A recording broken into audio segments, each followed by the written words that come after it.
Everything is foreign and weird. It's new and fresh and I don't understand it.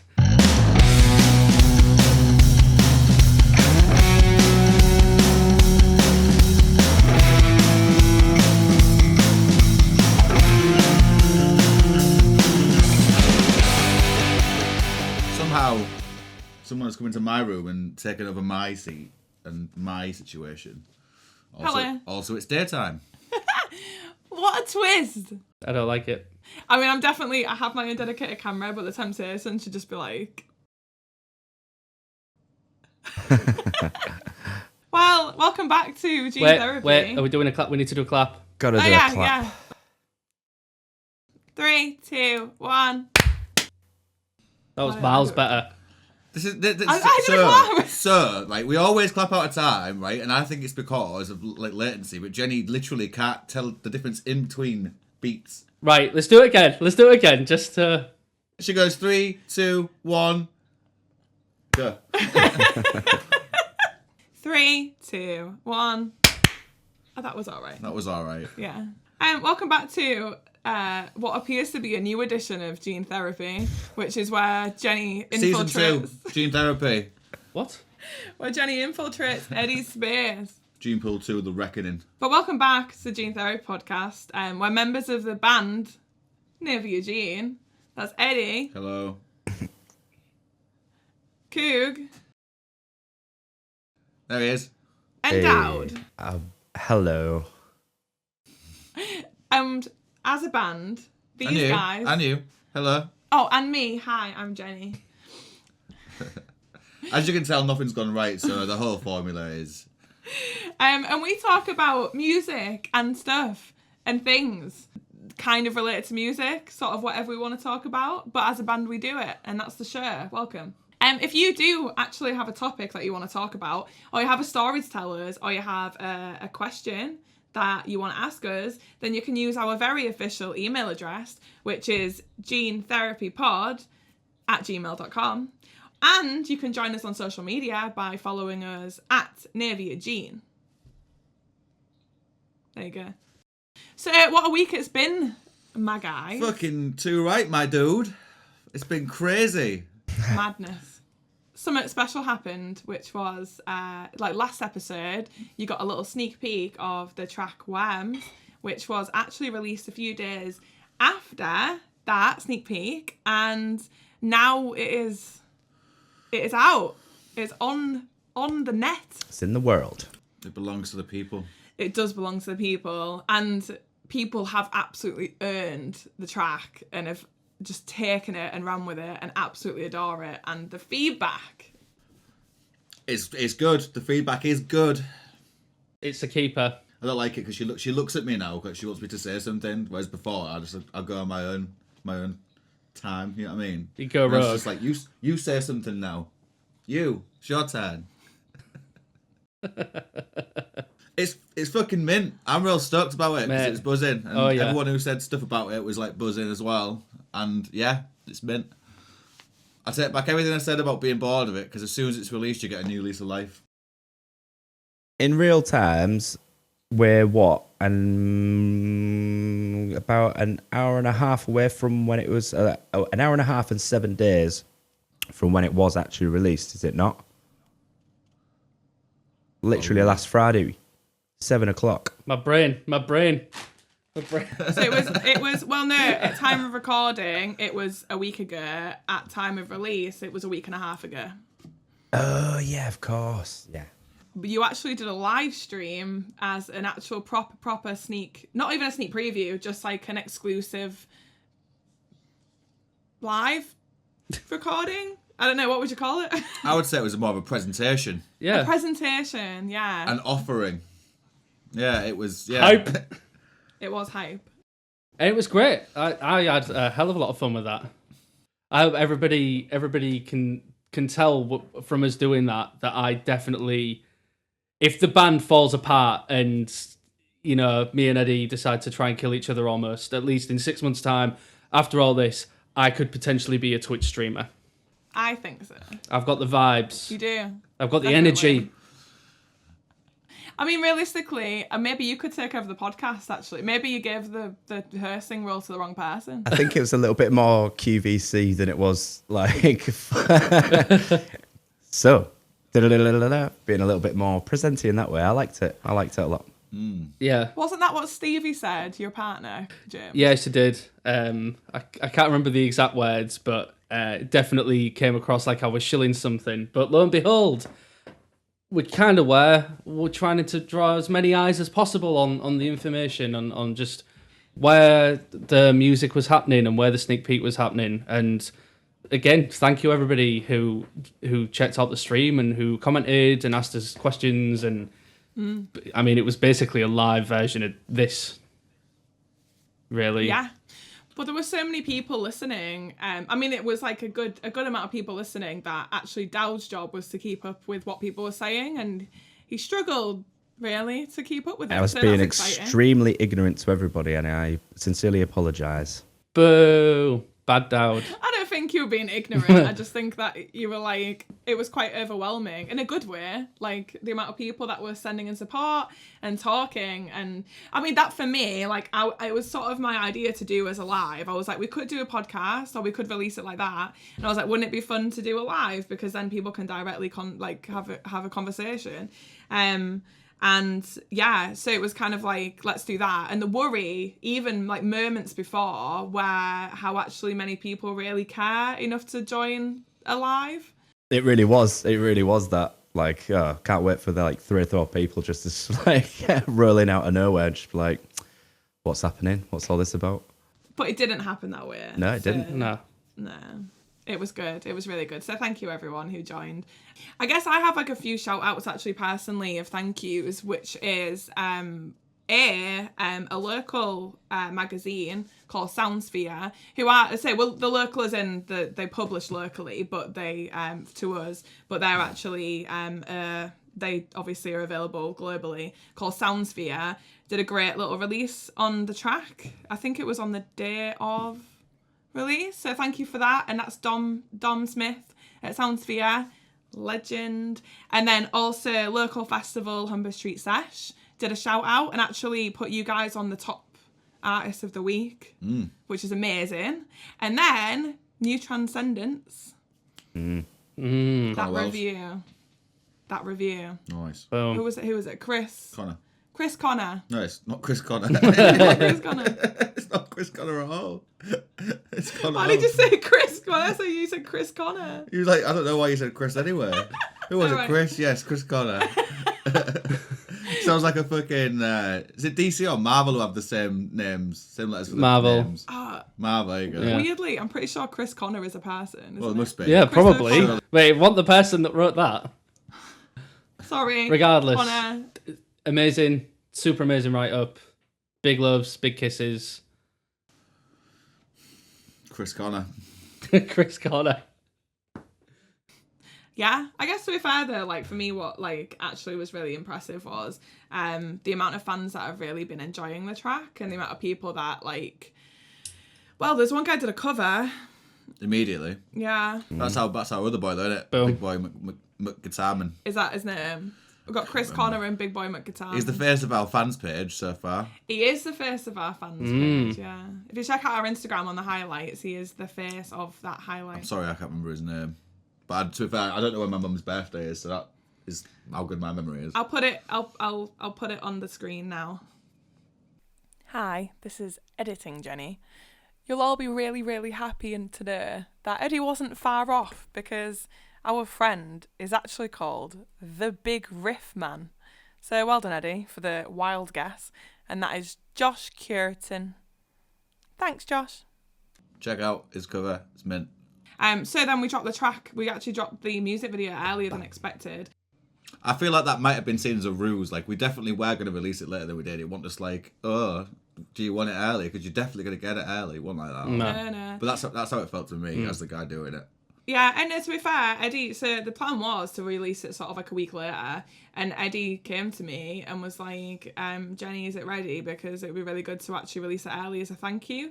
And we thought, do you know what, since like the entire release has been mainly sort of based around everyone online, all the followers through social media, I think that we were like, well, shall we do it early as like actually a thank you to fans? So I think that's kind of a nice thing to do, and the reception was fantastic. I think like a lot of people actually didn't realise the track was coming out, and it wasn't until the video release that we actually had more people who maybe weren't like massive, like constant following of our social medias. I say ours, your guys' social medias. That then went, there's a song, and like came up and enjoyed it. I think within 12 hours there were 1,000 views on the video, which is mint. Oh yeah.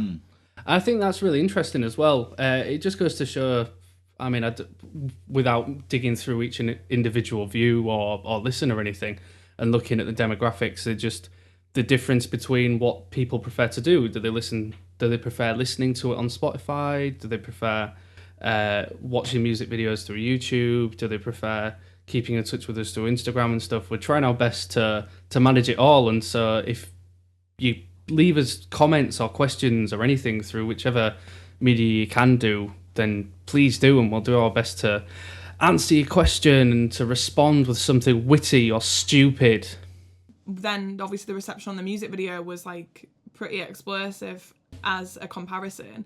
I think it led a lot more people to listening to it through streaming services. So I guess what would be actually really useful feedback, if you want to feedback, is actually let us know in the comments or on our social medias. Just let us know whether or not you prefer to actually watch the music video with the track first, or whether or not you'd rather see the music video as like a secondary thing and you just want the music. I'd be interested to sort of see where they heard about it first as well, whether it was like directly through us or anything, or where it was coming from. Yeah. Was it a notification on YouTube or anything like that? Was it word of mouth? Word of mouth. Did it come to you in a dream? Yeah. Did a carrier pigeon? Did you ever have a dreams? Yes. I kind of wanted to talk about that today, though. We dropped the video without really any sort of context of like what the video was about or what it is. It was just kind of like a thank you. So we didn't really get a chance to talk about what the video is. We haven't really put any information out there. So I thought this was a really good opportunity today to maybe actually think about what the video was about and let you guys like actually know what went behind it. Because for once... Literally just about to say, you need to just go ahead and start answering your own question, really, now. Yeah. So what was Jenny? Are you asking? Yeah. What was your initial concept idea when you heard the song and knew you were going to be doing a music video for us? Right. Okay. So interestingly, the track Worms you wrote, and I obviously had listened to it loads. But I knew the story behind it because we had that conversation, and out of interest, like I'm not involved in the writing process at all. But I knew the story behind it, and I said I want to direct a music video for tracks, like that's what I want to do. I want to do something interesting. But you guys had already gone away, and it was when we could still go to pubs.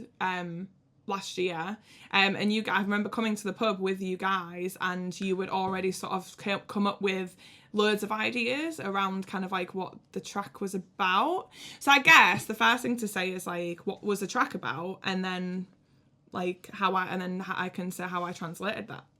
So firing a question back at you. Well, I think the track itself is about a few separate what's the word I'm looking for here? Instances. Like concepts, yeah. The main ones being that my personal opinion of the music industry, and has been for a while, is that music is kind of taken for granted as part of the as part of music. It's more about the branding, it's more about the people behind it, the imagery, than the merchandising, all that sort of stuff, and people sort of forget that you're listening to music.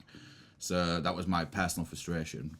But within that, I wanted to sort of encapsulate the fact that rock music specifically is also drifting quite heavily into that sort of paradigm, and for me, I like my rock music nice and raw and powerful, so I decided to write a cool song that did that, and also had a message of bits of that in it as well, so it's great. Great. Yeah. There's loads more messages to it, I think, but I can't really think about them because my brain doesn't work very good when I'm on the spot. That's all right, sorry. Opening up a can of worms here. I remember being pissed at the pub. There you go. That's about it.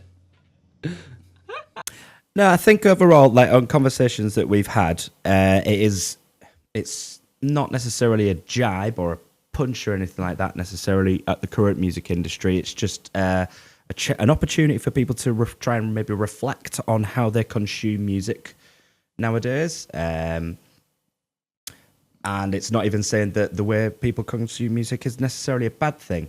Perhaps it's maybe more of a jibe and a at the actual music industry, because people aren't the issue. It's the way it is presented to people that is, I think, in my opinion, an issue for not just us, for pretty much every music artist in the world for the last however many years.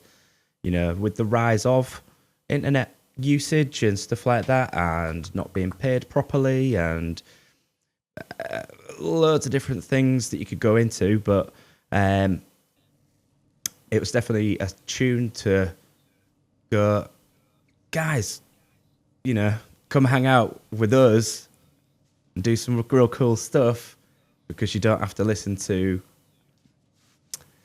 things that may have been manufactured or being force-fed to you, which aren't necessarily the greatest pieces of music. How roundabout was that? We are more than a commodity. Obviously, the thing that I was very aware of, that although there are these kind of there's commentary to have and these observations through the song that are there, ultimately as musicians you have to partake in that industry anyway.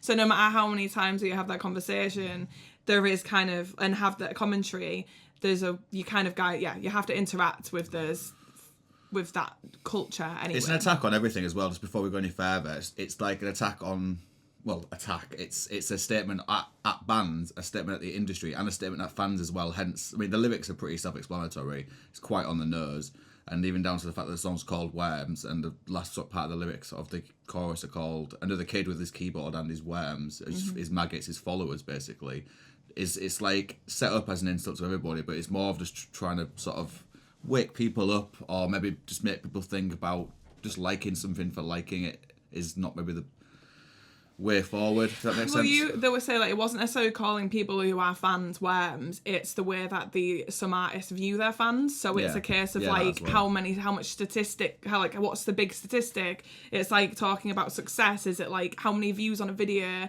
and it's seeing people as like a commodity, or like something like everyone's the same and they're all just like feeding off that.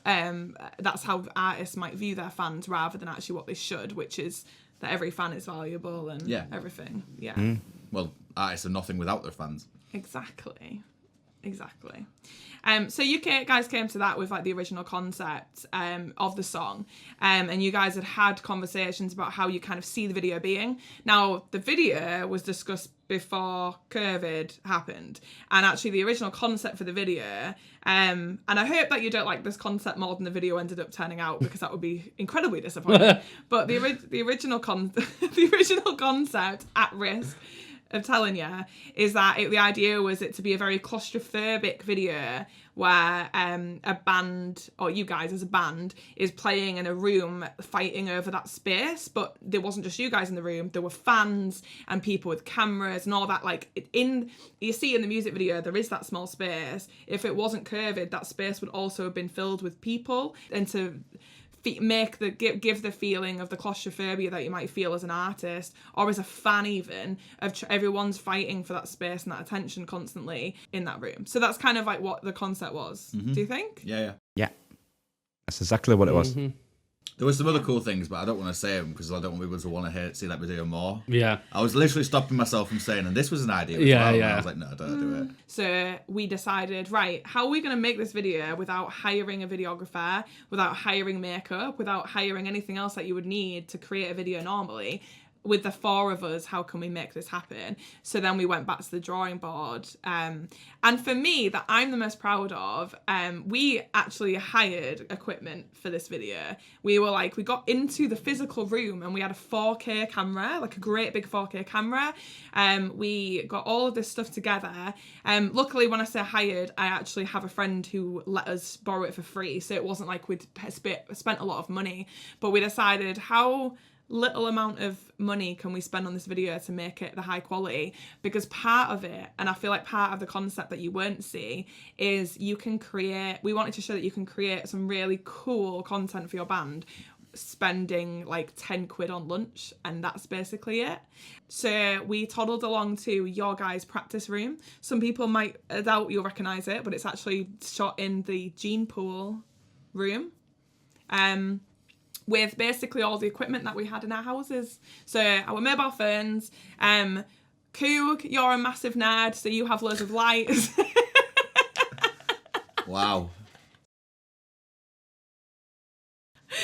Oh no, so Coog's actually a photographer, so he had some really nifty like LED He's stuff. also really efficient as well. That's why he's equipped. Exactly. We got some really good equipment that was just simple like LED panels that were these little things. Coog, I don't know if you have one available, but things that you bought from Amazon, aren't they? Like ages ago as well. Just yes. Things that you have for your work. And we stepped into that room and we were like, right, how do we make this video work in the way that we want it to and display the messages that we want to, like the claustrophobia, like the feeling of like the feeling of anger, frustration, but also the feeling of sort of badassery and playing in a room and actually portraying the song in a good way. You're at the talking about using phones as well. I think that was obviously down to us wanting to make it as cheap as possible, for that matter of fact, but also using the phones, I remember you saying on the day, was another nod to the social media element of the theme of the whole song. So like things being consumed primarily now on phones and social media, that also plays into it. So that whole video being shot on a phone is like, this is phone content. Well, it's like fans shooting a gig, essentially, is the feel. And just to make another circle back for anybody that has taken the time to look and appreciate and admire the amazing artwork made by our friend Snapper, the heroine on the cover of that artwork is holding up a phone in selfie mode as though she's trying to film all of the mayhem like a social media stream, and that again was one of the concepts that we'd established for the music video that we then fed into what would become the artwork. Yes, exactly. And a couple more little nods to that then in the actual video. One, you won't see, or unless you were on our Instagram, there is actually, we actually have a TikTok that we don't use, but that video is also on TikTok if you can't see it on Instagram stories or on our highlights. But the video can actually be completely adapted into not a horizontal video, but a vertical video. So because of the way that it's shot, it doesn't need to be in a long way video. It can be in a highway video. The technical video. Technical terms. This is Jenny. She made our video. Portrait. Landscape and portrait. Portrait. Even I know that. Oh God. The idea is to be able to adapt that into, and we talked a lot about potentially having music videos that can be on things like TikTok, or if there's any other music platforms that come about that are actually for social media scrolling, which is the vertical, or portrait. The other thing, which was kind of a nice accident that happened while we were in the room, is that when we were putting up all of the black tarpaulin, Coog actually has a poster of the wonderful pattern that he has behind him on that chair, if you can see. Chevrons. And the... so the chevrons that you can see in the video actually became an example of what a mobile phone would look like in portrait mode. So it is also has the zigzag lines of TV on static. And in their shots, basically everyone who's in so all three of them, when they're in their shots, actually fighting for that space. So although obviously they're overstepping the lines and it's representative of that screen, it actually represents that social media portrait version of that screen. So yeah. Layers, people. Layers! But when I create music videos and when I create media, I like to tell a story and I like it to look cool. Again, like, it's not necessarily like a little nod, but you'll notice that these guys actually have writing on their foreheads. That was actually Eddi's idea, I think, wasn't it? Yeah. It's like we're selling our brands of whatever we are, and like as a personal message from me, like I find a lot of people in the public eye are bad idols, are bad people to follow. They set a bad example, and if you want to be like, if you're a young kid and you want to be a musician and you start following somebody that's not a true musician or not doing things with their own voice, and there's a label behind them telling them something, or a manager saying do this, and then they're not actually using their voice, then they are faulty to you because you're looking at them for the wrong reasons. Yeah.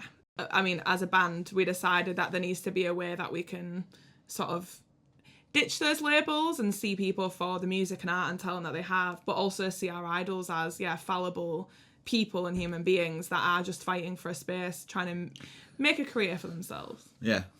That also rings into another thing where, for me, something I felt over the years is that, and it's just a natural thing that happens when you're in the public eye, is that you generally become public property, and people forget that you're actually a person at the end of the day as well. So, like, I want to create for people, but a lot of the times I get messages saying they can't wait for more music from me, and that puts an incredible amount of pressure on me as a person to then be creative, because people forget that I have a life with a family and things to do and bills to pay and stuff as well. So that label put on me is something from another perspective, from the fans' perspective, sometimes a bit unfair. So that's another thing that it brings into as well. Yeah. The best art comes from the heart. One of my favourite things that happened, but again by accident, I'll say by accident, it was a suggestion from Dowd, but then it turned into something even greater than what was suggested, is one of my things I wanted from the video is it to be sort of late 90s, early 2000s era, like in style, in its look, its tone. And Dowd suggested maybe just doing a shot of all of us solo, obviously one with drums, bass and whatever, but then how Dowd performed in that shot, where it's just him playing bass to the camera with the mentioned screen behind him, just made me think of videos like Jamiroquai again and Blair and people like that, and I think that really fit the style more. So from there we had a few more different takes of that, and then an entire take of me with a microphone, which we weren't going to do, which I think is some of my favourite shots. So yeah, definitely. I mean, my personal favourite shot is that little... It's the flip from Curry, like da da da da da da. Yeah. So, we're still on that. I'd turn that into a little GIF. Yeah, I love it. It's a second. I also like the one. There's another shot as well that wasn't planned specifically, but Jenni decided to use one of Coog's lights as a spotlight, and then have a spotlight shot. So in fact, it's literally exactly what it says. It's putting the band in the spotlight. It's very on the nose, but those shots are so fucking cool. There's one specifically where it sort of pans up to Dowd, and he's just like, "Get away from us, you sexy bastards! Go on." He's like that. It's a really cool shot. Yeah. Well, with the spotlight shots, actually, like, that whole idea was to represent that media spotlight, and the idea of the video is that you're all essentially in a tiny space trying to fight for room to be creative when actually there's a camera in your face, and there's points where, like, you'll swear it or push it away. And Coog did a really good job of that, I think. Yeah, Coog was like shining star really, and that sort of stuff. I found, which you won't see in the video necessarily, but I found it really difficult to actually get on in shot everybody and all the actions that they were going to take in that song. There were some amazing bits that I saw with my own eyes but didn't get to capture. So it was like a frustration in the way that the camera moved, was me trying to capture all this really cool stuff happening. And it's impossible to in that kind of space. It was literally how people would feel in a very claustrophobic industry where everybody's fighting for the spotlight, everybody's fighting whilst also trying to be creative and genuine. And yeah, so as a little side note, I think it's really cool.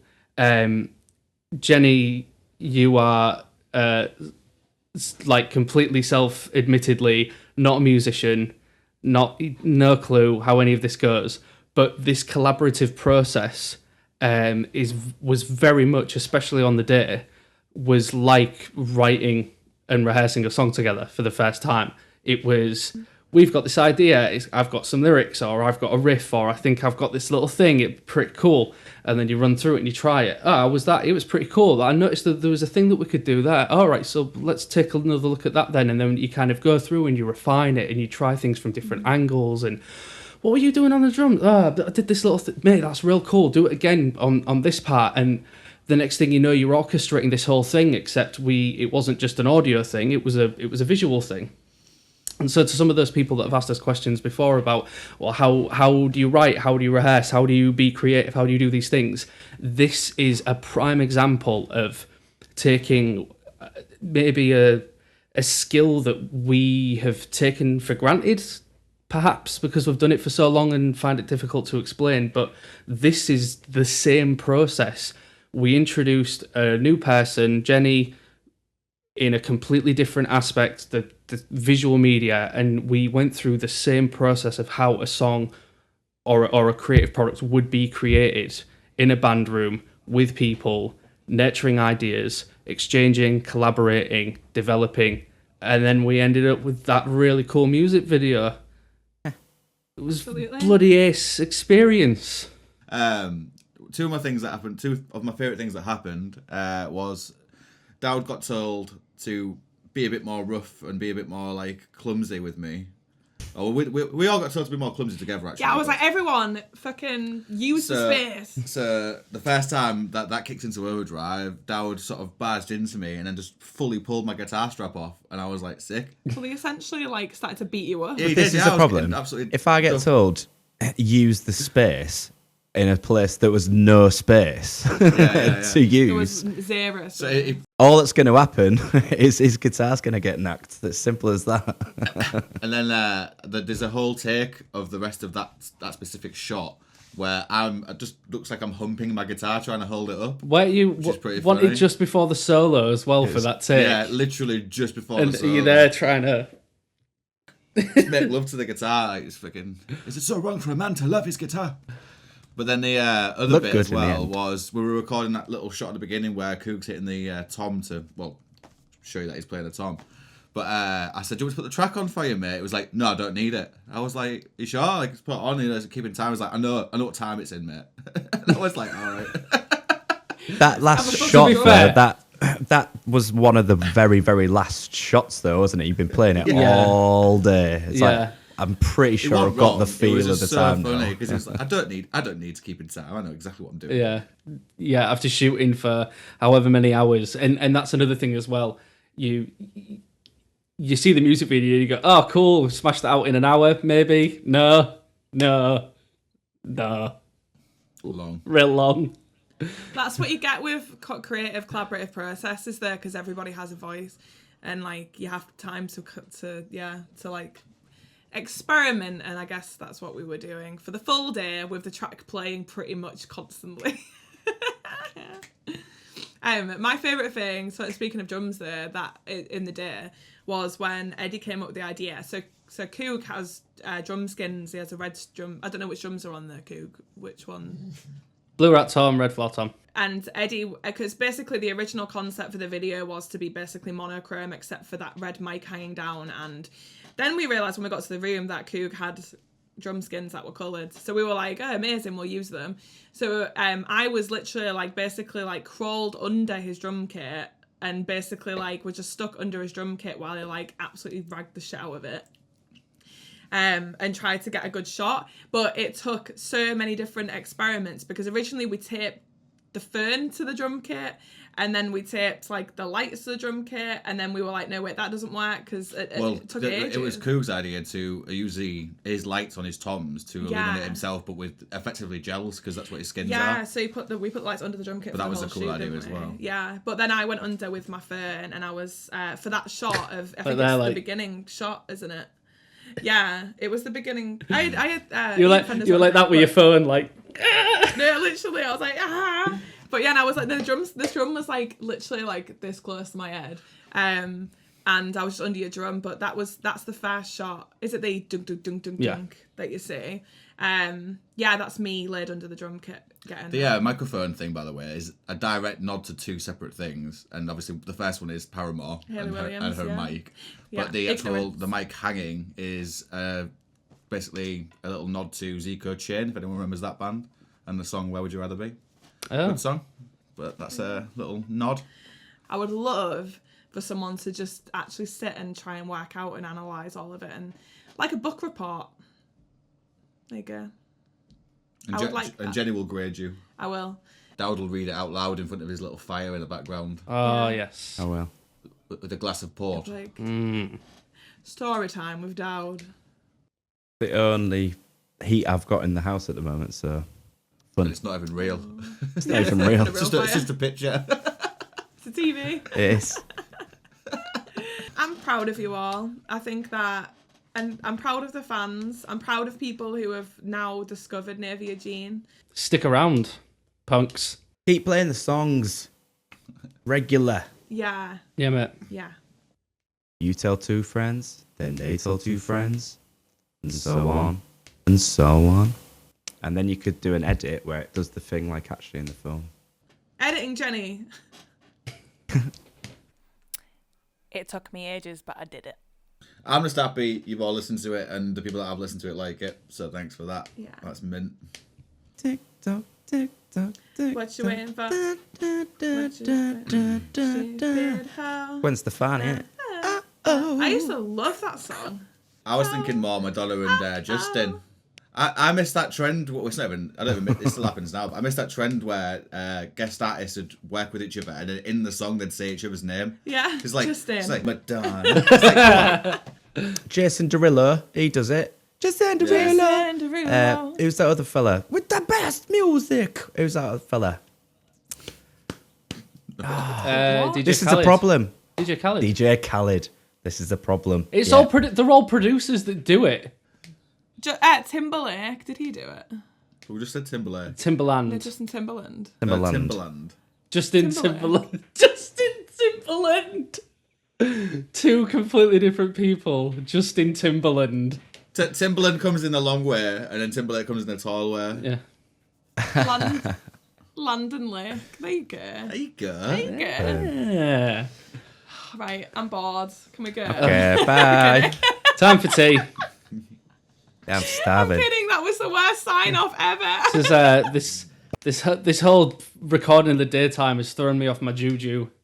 Look, the reason why this one's so short, unfortunately, we did actually start recording, and the reason why I'm actually up here in Eddi's studio is because my tech completely went bust on us. So we actually did start like an hour or so before we started recording. So although it feels short for you guys, we have been recording for a while, but for technical reasons, we are excited and we want to say thank you, and we wanted to get a podcast out that discussed a bit to keep you guys up to date, and hopefully in the next podcast we'll be back on form, and Some more. There's definitely some bits.